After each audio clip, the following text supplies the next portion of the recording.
Well, thank you so much, Emily, for having me here today. And it's fun to see familiar names on the line. But Vanita, I haven't seen you in so long, so it's great to hear your voice. So today, as we go through fundraising and grant writing best practices, I always try to keep this first picture as kind of the title slide for all of my presentations, because it really helps to keep me grounded in what it is that Strengthen ND is meant to do. So you'll see that picture is a picture of my family farm. So I grew up on a farm and ranch just outside of a little town called Warwick on the Benson County, Eddy County line.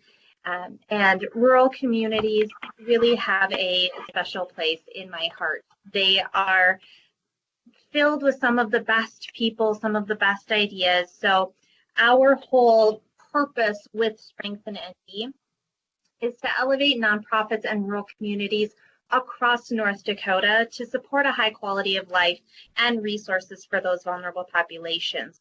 And how we do that is by building the capacity of nonprofits and rural community leaders, advancing regional issues, and facilitating community solutions.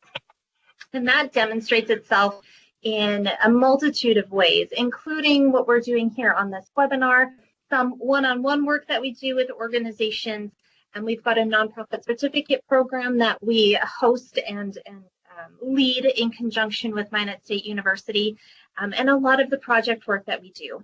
Our whole mission is to work with communities to enact the solutions that they have come up with or that they have created. We never do things to communities or for communities, but rather with communities. So with that, just a little bit more background on what we've done and kind of what leads us into what I'm going to talk about today. We work, again, across North Dakota. We work in systems change and supporting emerging leaders. We do a lot of presentations and professional development opportunities. As you can see, we burn rubber all across the state, driving almost 18,000 miles. And really, when we look at grant writing and fundraising, that's really something that we're good at. We started to lean into that more and more and more. Typical grant sizes that we write, anywhere between 500 to 200,000. The largest grant that we wrote was just this last year in 2018 for $2.5 million. So that was a multi-agency coordination that we had to do, and that means that across North Dakota, schools will be able to adopt a full-service community schools model to best serve their children. So grant writing and fundraising really excites us, and it's something that we're really excited to talk with you about today. So really, I've broken it up into 4 big chunks, and after each chunk, we'll allow some time for questions. So first, we'll talk about grant and fundraising readiness. So are you even ready and able to accept funds into your organization? Then we'll talk about some dual purpose storytelling methods, moving into how we can uniquely portray rural North Dakota to individuals reading our grant applications or individuals outside of our communities who we're asking funds for or funds from, and then just some simple tools to move you forward. So first, as we dive into grant and fundraising readiness, one of the most important elements to understand is what's your designation. Are you a 501c3? Are you a 501c4, a 501c6, or do you even have incorporation at all? So 501c3, that's the most generally accepted IRS designation that you can utilize for writing grants. Excuse me. So if you have a 501c3 status, you can accept grants from private foundations, from public foundations, state and federal funding, individual gifts, and specifically for individuals, you can give kind of the best tax write-off for them of the other designations. But with the other designations, a 501c4 or 501c6, you start to narrow the scope of what you can do. So 501c4s, they're your civic leagues or your volunteer fire departments. They absolutely still are eligible for grant opportunities and to provide charitable gift receipts. And 501c6s are more of your lobbying nonprofits, your chambers of commerce, your CDBs, all others that really work to influence legislation. So if you're a 501c6, the types of grants that you can write for or the type of receipt that you can provide is limited. So if you are giving a charitable gift to the Hillsborough Chamber of Commerce, and they're 501c6, only half of that gift amount can be written off on that individual's taxes. So it's just some of those little pieces to know, because if we have a good understanding of our designation, we know the parameters that we can operate in, and we'll be able to know what our limitations are. So also another piece to understand when it comes to designations is as a 501c3, you are meant to be a publicly supported charitable organization. So what this means is that the IRS holds you to a standard where at least 1/3 of your gifts come from what they deem as the public. So that could be your membership, that could be tax dollars, that could be money that you just fundraise from people in your community. But you have to hit at least 1/3 of that. So an issue that sometimes smaller organizations run into that we don't know until it's too late is tipping. So an example of this, first getting up and rolling, our entire operating budget was around $120,000. And we successfully wrote for and received a grant that was over $200,000. So with our operating budget the way it was, we would have not qualified to have at least 1/3 of our funds come from the quote unquote public. So if we don't pass the public support test, the IRS can then automatically designate you as a private foundation, and they won't give you any warning ahead of time. But they can automatically classify you as a private foundation, which then changes your designation, which then changes what type of charitable gift receipt you can offer and what type of grant you can apply for. So it's not something that happens commonly, but it's something that can happen if you're not careful. So if you've got 2/3 or more of your funds coming from all one person, all one foundation, or all one type of source, you might just want to look and make sure that you are able to pass that public support test and that you don't quote unquote tip over as an organization and then be deemed a private foundation. So when we talk about tipping and receiving large gifts, and when we talk about maybe not having the right designation or no incorporation at all, an avenue that we might want to look at in order to become grant and fundraising ready is to have a fiscal sponsor. So a fiscal sponsor basically is an organization that has a 501c3 designation that's willing to be your overall umbrella. So Strengthen ND as a 501c3 serves as a fiscal sponsor for a community effort in Tuttle where the community members were working on developing strategies around local foods. And they weren't an incorporated entity. So we worked with them and wrote the grant so that we as Strengthen ND could accept it, but then they as the community of Tuttle could utilize it. So really it's just finding an umbrella organization that can accept the funds on your behalf because either your designation does not allow you to or you might tip over as an entity.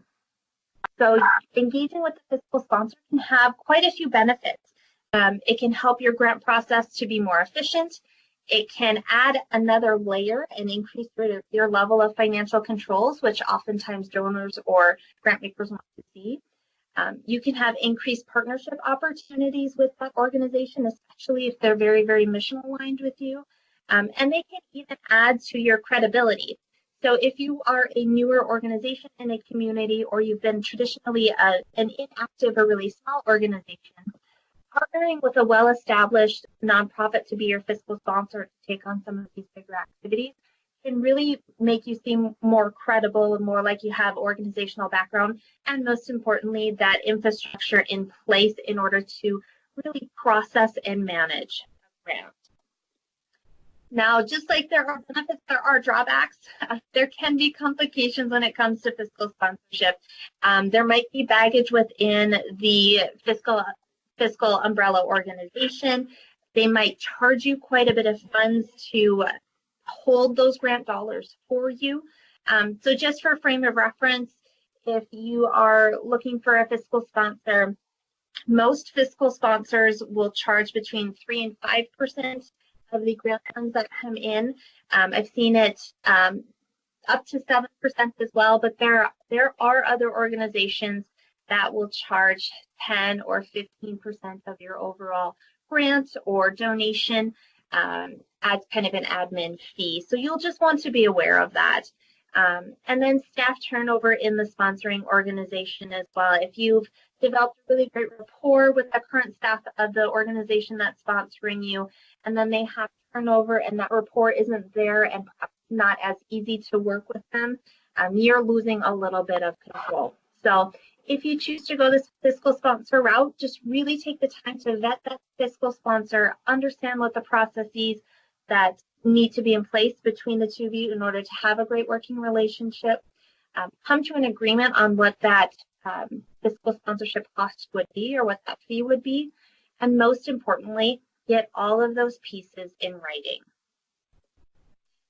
And then the next piece when it comes to readiness, and the last piece of it is gift acknowledgement.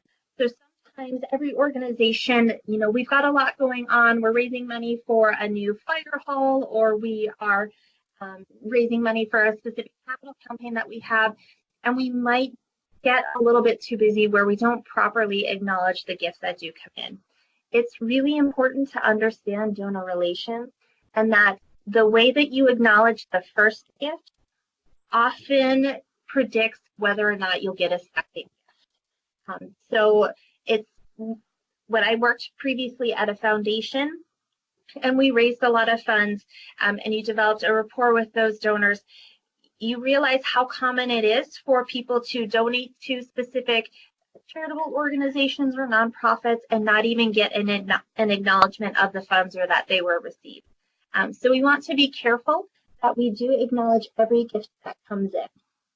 So there is a kind of rule with the IRS that any gift of $250 or more that a donor wants to write off on their taxes needs to be accompanied with a charitable gift receipt, a formal letter that says, on this day, this sum of funds was taken in with this check number from this individual, and you have to say that no goods or services were received in exchange for this gift, and making sure that there's accurate dating on there as well.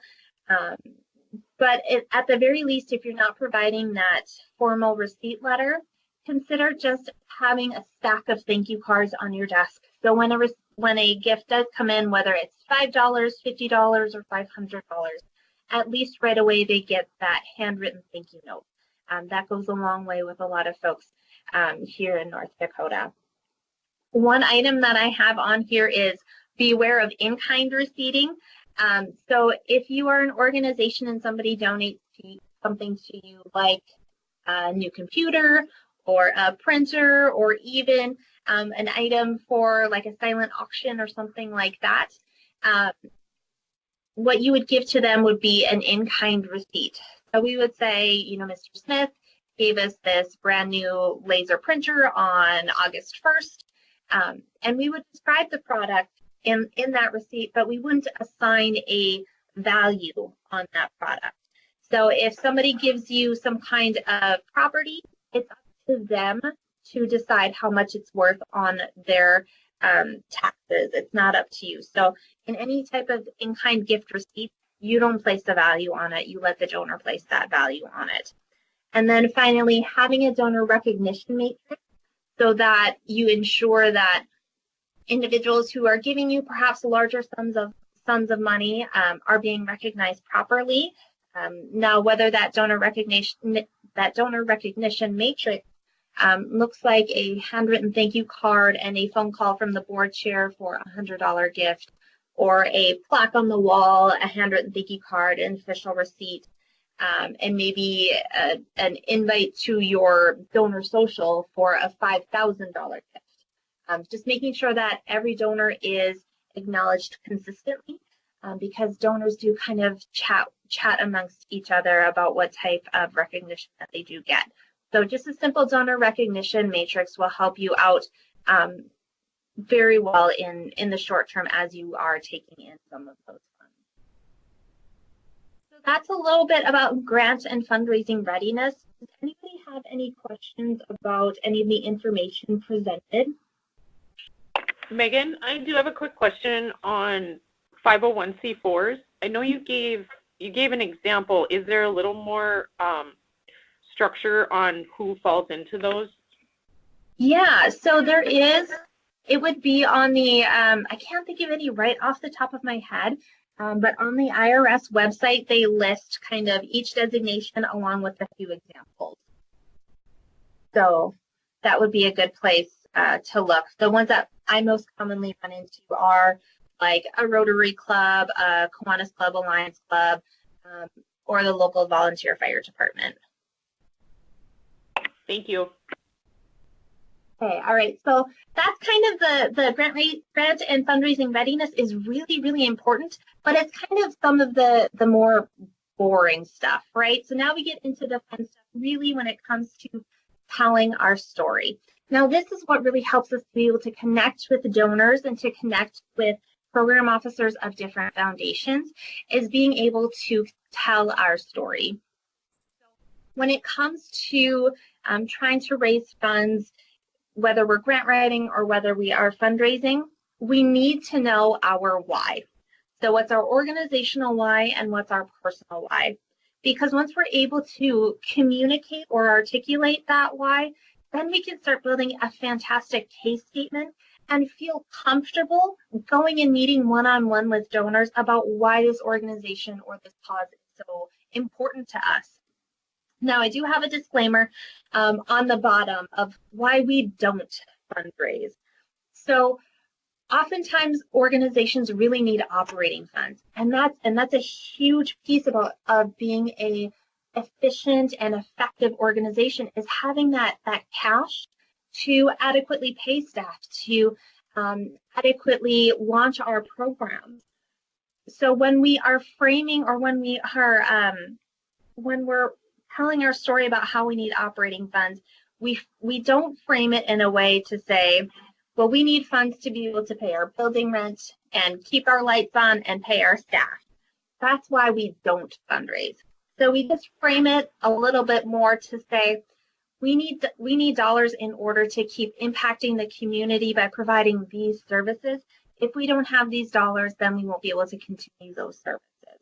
So it's not about the needing the new printer. It's about needing to be able to efficiently and cost effectively print materials in order to impact the community. So just a little bit of tweaks about how we communicate what our needs are. We always tie it back to the impact that we need to make on the community, rather than we're going to be 10 days late on our rent this month.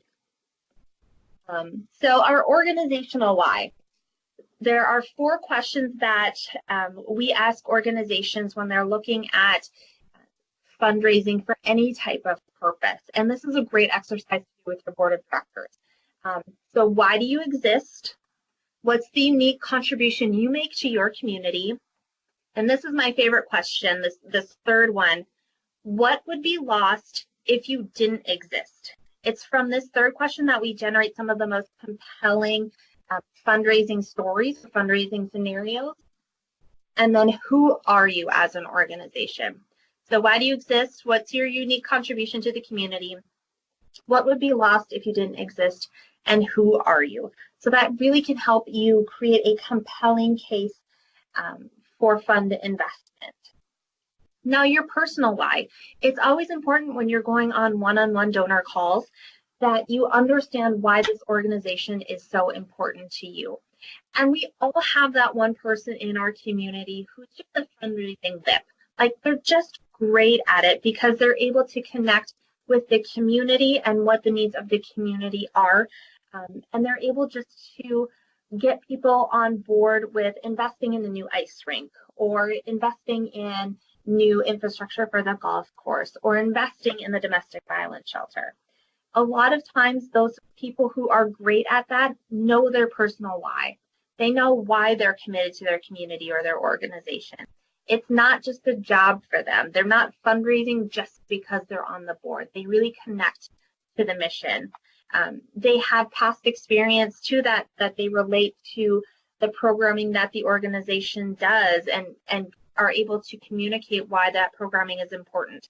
And they're able to communicate why they are working within that organization, or why they are supporting the fundraising efforts. So with Strengthen ND, I showed you the photo of my family farm growing up. We have started to, when we're communicating our story, one way that we communicate it now is, in order for you to understand the story of Strengthen ND, you have to understand the story of me. So that's the way that we kind of tie in why Strengthen ND was created, and how my personal background influences how we run our organization and take on the types of projects that we take on. And that helps people to connect more toward our mission. So we're not just a technical assistance organization or a grant writing organization. We're really meant to be that community catalyst. And it's through those stories that people can understand that. And here too, I have another disclaimer: avoid the great circle. So this is a circle that we oftentimes find ourselves in within nonprofits or within communities, where we say, our nonprofit organization is great, we do really great work, give us money so we can keep being great. When we communicate our need in that way, we don't allow our donor or our grant maker to be our hero. So it's just like anything, we have to be able to leave that little bit of a door open for that donor or for that grant maker to help us to make that difference. So reframing that great circle might look like, our nonprofit organization has done great work in our community since 1999. Here's some evidence of the work that we've done. Now we see our community has this new or expanded need. Join our cause through your gift of $150 in order for us to help us keep providing the needed services that we have, or whatever that new or emerging need might be. So always think about how you can leave the door open for your donor to be the hero, for your volunteer to be the hero, or for your grant maker to be the hero. We never want our nonprofit to be the hero in any of the storytelling that we do.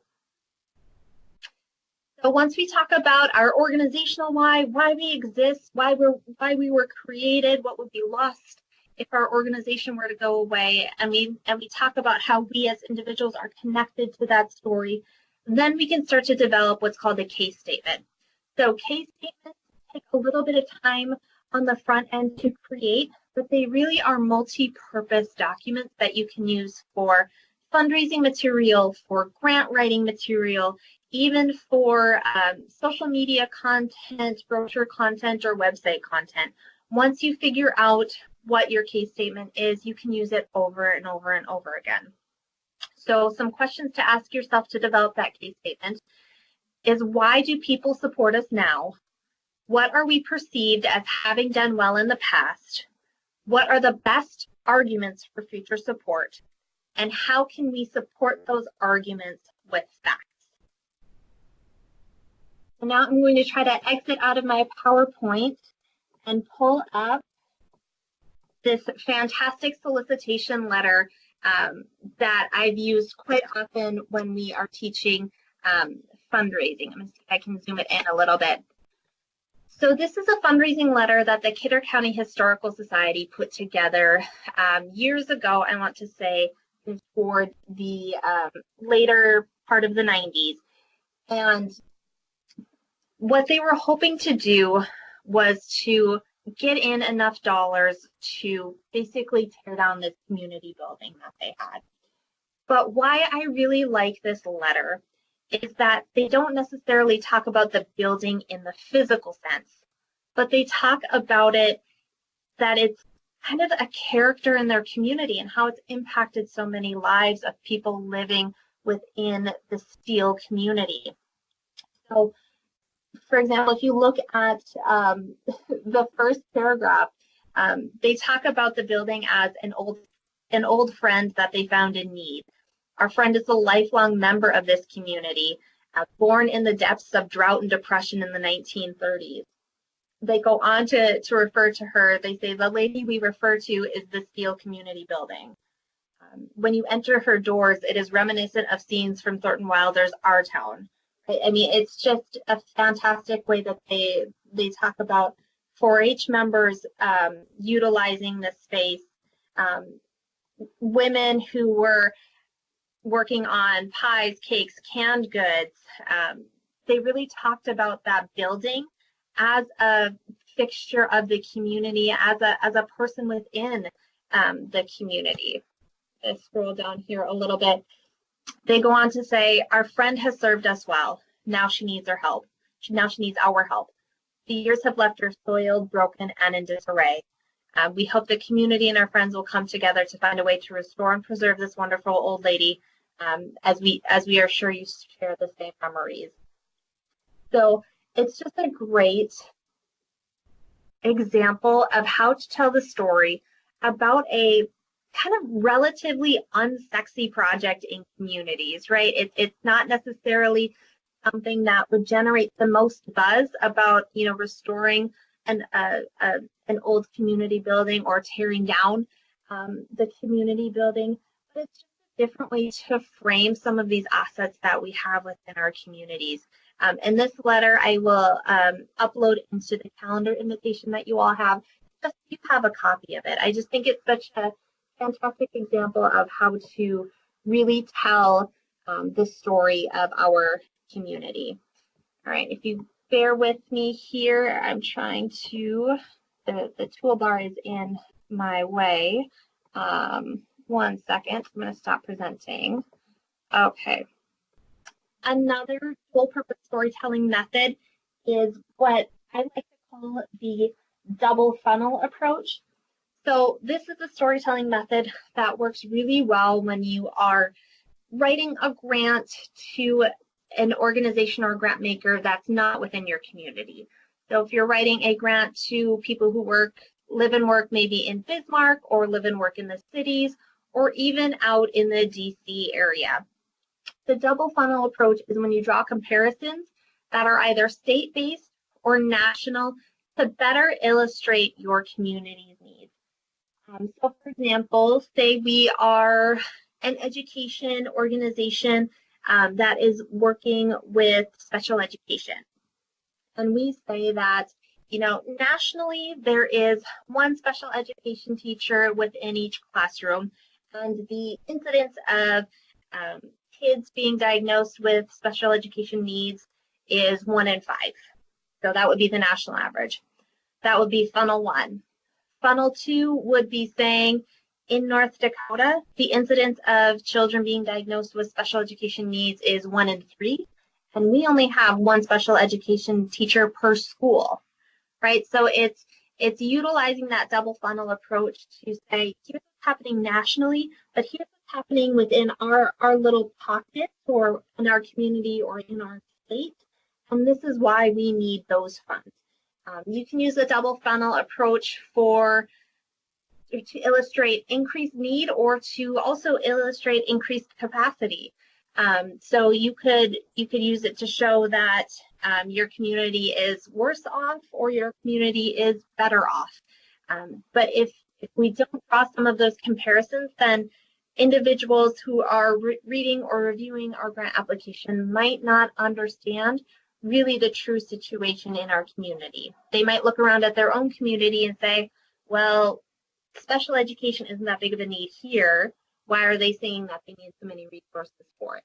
Or whatever that case might be. But the double funnel approach can be really effective when you do it well. And then another piece of that storytelling is aligning the mission of, whether it be your grant maker or the person that you are requesting funds from, your individual donor, align that mission, align their mission with your mission. So if we're looking at grant makers, absorb the language that they use. So many of us on this call have probably written to the Bush Foundation, and the Bush Foundation really has their own language or their own vocabulary that they use that really in rural North Dakota, we don't. We might be talking about the same thing, but we might just use language that's a little bit more plain. So we have to be able to speak to them in words that they're more familiar with. Also in alignment with that, tying back your project, the need of it to either a donor's family history, a corporate mission if you are looking at corporate grant making, program goals of different federal entities or state entities.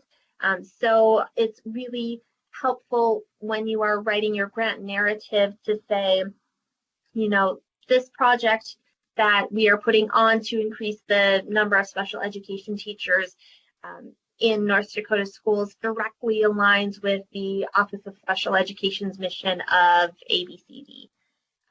And also aligning your project with the mission of a particular foundation that you are writing for funds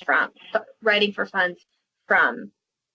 And then really do your homework ahead of time. So each grant maker, especially private foundation grant makers, have little idiosyncrasies that you might not be able to get from their website. But if you build relationships with program officers, you'll kind of get some of that inside information. A great example of this is Otto Bremer Trust. So for the most part, Otto Bremer Trust has a really broad grant making wheelhouse where basically we work within the communities where there are Bremer banks in order to increase their quality of life. One thing that you won't necessarily find on their website that a lot of people have requested funds from them for would be equine therapy. Way back so many years ago, they kind of got burned on an equine therapy project, and they won't invest in that anymore. Similarly with children's museums, that is just a type of project that they have made not necessarily a policy, but they're not interested in investing in for whatever reason. So do your homework ahead of time, build your relationships with those individuals because they might have done a lot of grant making in a particular space that you're looking at working in. So for example, I was just chatting with a program officer from Bush Foundation, and we were talking about our grant that we had around local food. And she said, "Yeah, I think we're pretty good on food anymore. I don't think we're going to be investing in food for a while." You know, so just do that homework ahead of time so that you don't waste your time. The next piece, or the last piece, under dual purpose storytelling methods would be to really understand the scope of your project and how you can pace it. So is this a project that really is, you know, a multi-million-dollar project, but maybe you can chunk it out into smaller pieces throughout the years, or chunk it out into smaller pieces and break those pieces off and make them attractive to different grant makers or to different donors. How can you maximize your gift potential? So if you have a large campaign that you're raising funds for, maybe understanding who your potential donors are, and if there's somebody who has the capability to give a $2,500 or maybe $250,000 gift, maybe don't ask them for only $250 to fund an immediate need, right? So just understand what capacity or what gift potential lies within your community and where. And then really focus on your project design. So what's your overarching goal for the project that you need funds invested in? We try to work with organizations more and more to say, let's not focus on the solutions that you've already generated. Let's talk more and more about the problem. I think as, you know, kind of in the nonprofit world or circle, we focus a lot on our programs and the work that we do, and not necessarily enough on what's the real problem that we're seeing in our community, because we might be treating a symptom and not the real cause of what's going on in our community. So think really thoughtfully about what's your overarching goal, and are we intervening in the best way possible? And then the last piece would be to develop a fundraising plan. So this is something that doesn't necessarily happen as much as we would like in communities. We tend to just kind of go out and start asking and doing that. But really developing a fundraising plan, not only for your organization, but for your community, can be really helpful.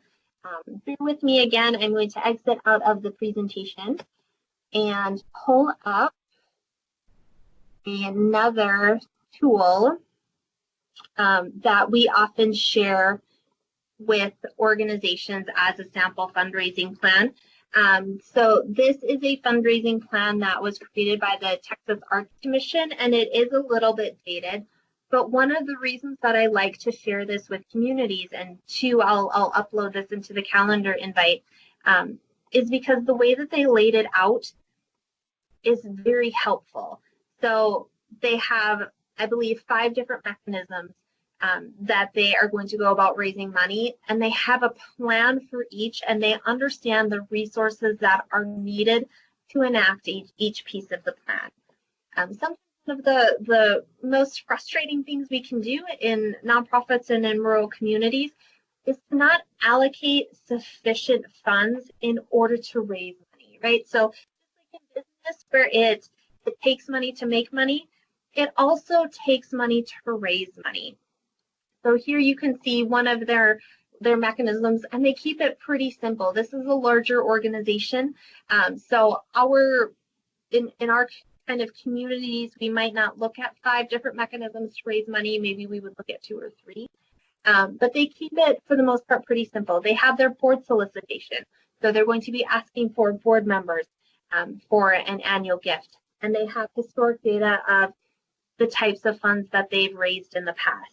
So they know when they're looking at goal setting, if they're in alignment or not. They have an individual gift solicitation that they're going to be doing.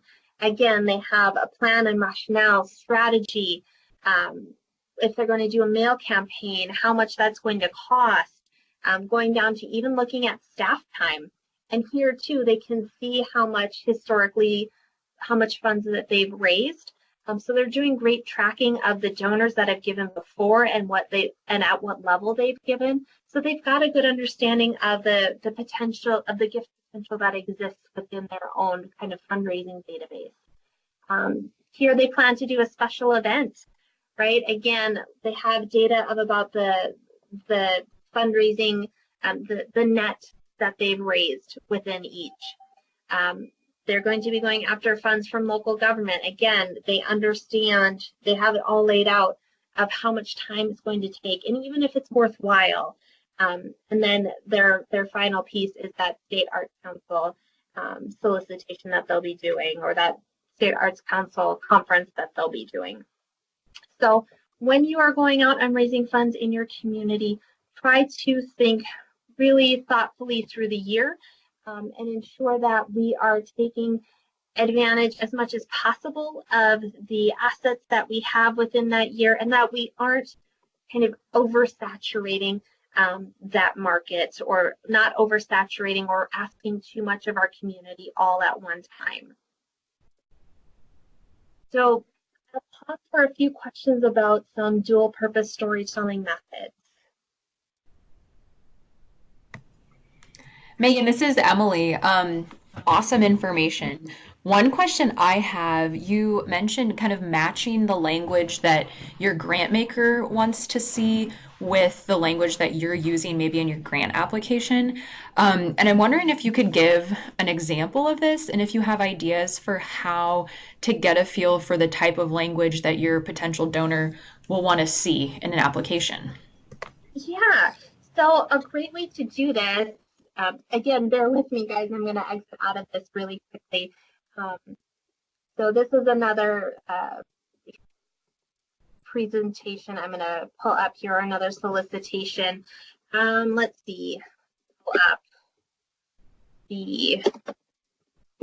so one thing that I like to do is to pull up the keywords that you find either in like an RFP, a request for proposals, on the website, on any type of program language that they have within the informational materials that they provide. And I always put it up here as the keywords.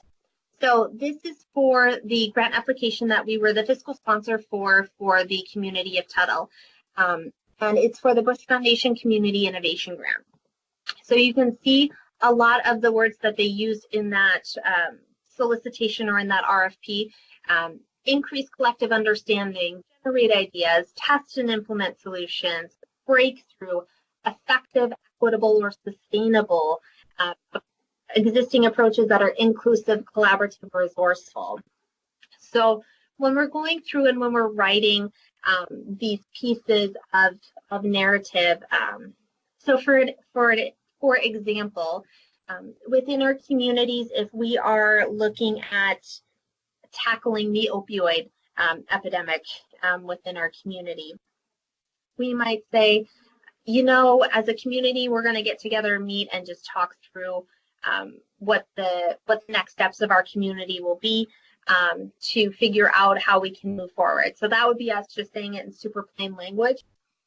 But sometimes we might need to frame it as, we'll be pulling together stakeholders within our community to do a gap analysis of the types of needs that we are seeing to develop strategies in order to move the process forward. By pulling together stakeholders, we're going to be collaborative, inclusive, and resourceful in who we pick to provide input into the strategies moving forward, right? So it's just taking some of our more plain language, and I don't want to say floofing it up because that's not what we're doing, but just making it be a little bit more in their own words. That's not a great example, but just trying to absorb as much of the type of lingo that they utilize as possible.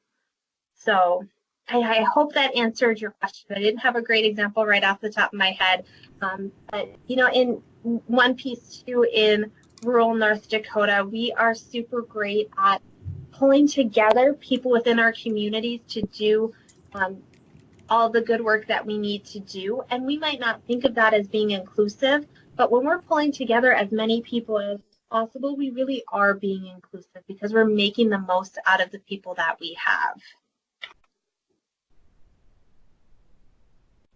Any other questions? Okay, so the next thing we're going to talk about is portraying rural North Dakota. So when we are portraying rural North Dakota, it's really important to understand who your grant making audience is. Again, are they in Bismarck, are they in Washington, D.C., or are they in the Twin Cities? One thing that we have noticed working with federal grant makers, in particular, we even worked with an organization that had rural in their name, in the title of their project, or in the title of their program, but really they didn't have a great understanding of what really rural meant here in North Dakota. So sometimes we have to, in our grant narrative, go above and beyond to explain the type of environment that we're working in here in North Dakota. So again, I'm going to exit out of the presentation here.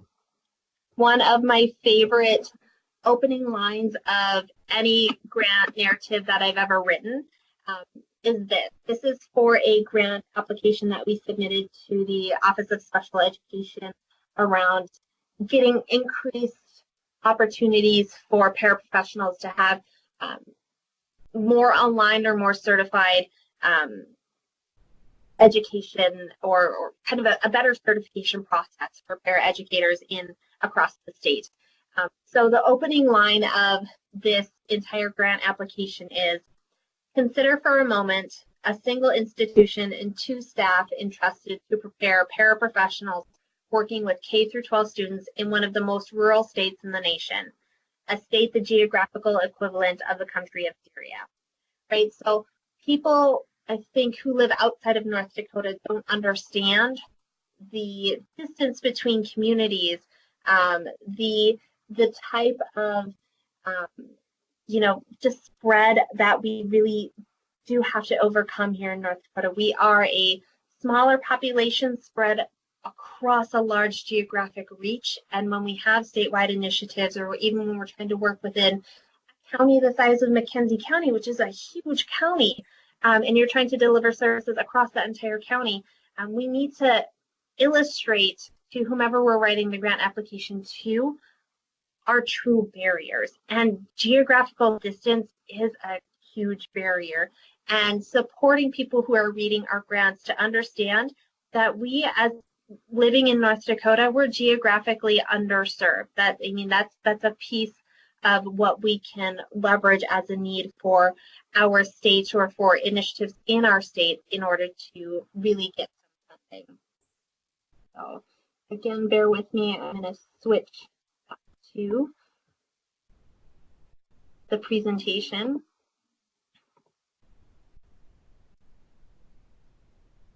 So know your grant making audience, be able to communicate really accurately the types of barriers that we do see here in rural North Dakota.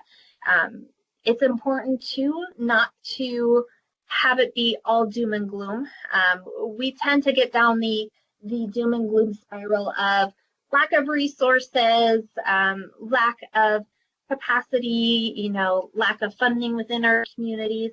And sometimes we do such a good job of explaining our challenges that we don't adequately highlight the type of opportunity that we have, or even some of the unique characteristics of North Dakota.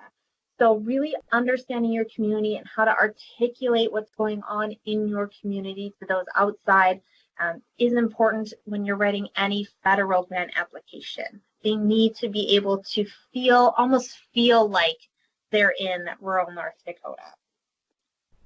So any questions on kind of portraying rural North Dakota or how to be unique about that? Okay, I know we've got about 9 minutes left here, so we'll quickly move forward into the tools that move you forward. So one great tool that we have that not a lot of people take advantage of is the CMS Foundation. So anybody who is looking at hosting a fundraising event in their community knows that, again, it takes money in order to raise money. So with this $1,000 and $5,000 to host a fundraising event in their community. Their hope is that you take their $1,000 and turn it into $3,000, or their $5,000 and turn it into $15,000. So it can really help to underwrite some of the costs of your event. We have a grant writing manual that really can be helpful with some of these smaller grants. Basically, it's a workbook that you can work through. And as you work through and fill out specific stuff, all of the sections, then at the end of the workbook, you'll have really the foundation for a pretty great grant proposal. So that's something that we're happy to share with you at any time. The Bush Foundation, we talked a little bit about the Bush Foundation today. They really are a great funder within our community, and they fund things that others within North Dakota might not be able to fund and at that specific level. So with the Bush Foundation, there are 3 core strategies that they use to fund in North Dakota, South Dakota, and Minnesota. One is their event sponsorship grants. So with the event sponsorship grants, you can get up to $50,000 to host an event in your community that supports people to think differently and think bigger and think differently about the work or about the needs in your community. So this will help to pay people to coordinate the event. You can pay travel, pay for food, pay for speakers, all of that good stuff is something that you can write funds from them for. They usually give those out about 3 times every year. And the last deadline was just February 1st. So there'll be another one this spring. They do have a community innovation grant round. So this is the funding source that we leveraged for our work in Tuttle. We also supported the city of Minot to receive a community innovation grant around the opioid epidemic, and also a few education associations to receive this same grant around issues in education. Really, the community innovation grant is a fantastic opportunity to research what's going on in your community, develop greater understanding around how it's impacting your community, and then generate and test and implement some potential solutions. So an example of that with the community of Minot, we obviously, like the rest of the state, have seen the incidence of opioid use and abuse spike tremendously in the last few years. So we wrote a community innovation grant to develop a community response to addiction, to create kind of a hub and spoke model for service delivery just within our 100-mile radius that would work best for the service providers here. So that's an example of a project that was successful. So, and then they have their Community Innovation Prize. That deadline is coming up on April 11th. And then they have a few one-off programs every other year, like the ecosystem program as well. So sign up for their newsletter, then you can kind of be kept abreast of what's coming out of the Bush Foundation. Otto Bremer Trust, we talked a little bit about them. They work within communities where Bremer banks are present.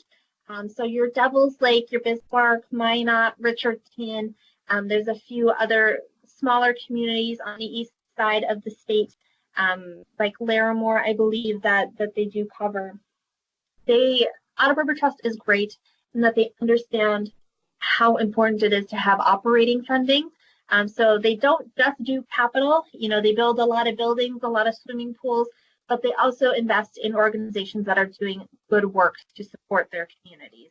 They've got, I believe, 5 different grant rounds every year. Then obviously USDA Rural Development is a great institution here in North Dakota. They have a grant program coming up that is due, I believe, the end of March. It's the Rural Business Development Grant. But that can do anything from training and technical assistance, project planning, distance adult learning, rural transportation, economic development. So make sure that you take advantage of all of the great tools that USDA Rural Development is able to provide. And then a way to just kind of gain more insight or more access to what is coming up. I'm on a newsletter list for RFP Bulletin.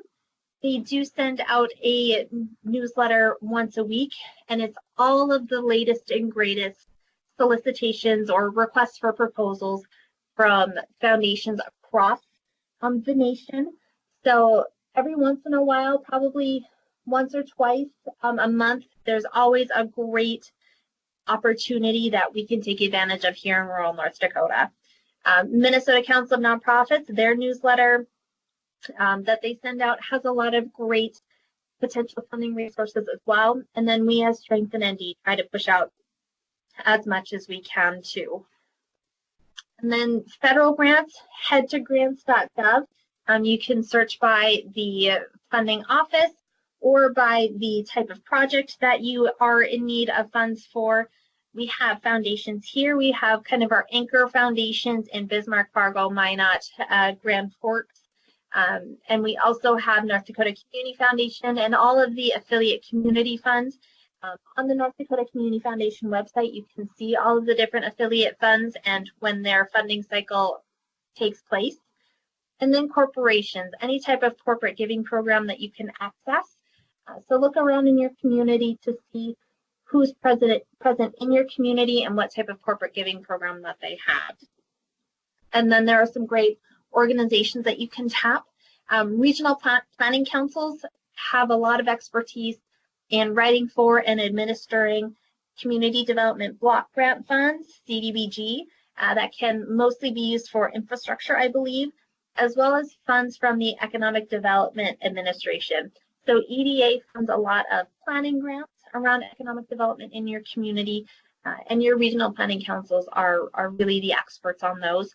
The Consensus Council has the smaller Bush Foundation Community Innovation Grants at about $10,000 per grant at agree.org. And then, of course, the Main Street website has so many links to different tools or grant opportunities that you can access as well.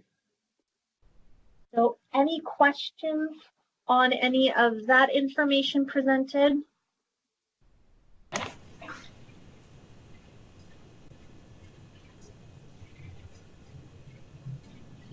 All right, well, thank you guys so much. I think I have got about a minute to spare. So thank you guys so much for allowing me to be with you today. And if there's anything that we as Strengthen ND can do to help, please don't hesitate to reach out to us. We're happy to help out any community with any type of project that they have.